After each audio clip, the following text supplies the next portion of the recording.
Senior journalist Mohammad मालिक साहब जो हैं उन्होंने एक ख़बर दी है।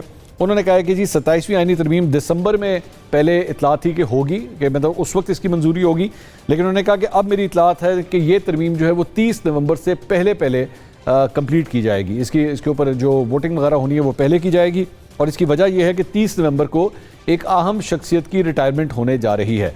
अब नाम उन्होंने इसके अंदर नहीं लिया है। आगे कहते हैं जी हुकूमत चाहती है कि उनको कोई बड़ा रोल दिया जाए। इसका फैसला अभी होना है कि जो आईनी अदालत बनेगी क्या उसको हाजिर सर्विस जज हेड कर सकता है या रिटायर्ड जज।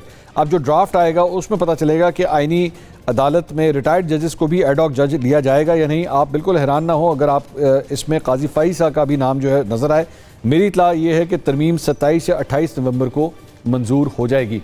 तो काजी फ़ाइज़ का नाम अगर तो रिटायर्ड जज की सहूलत मौजूद हुई तो उनके बारे में भी ये कहा जा रहा है कि जनाब हो सकता है उनको यहाँ पे लाया जाए।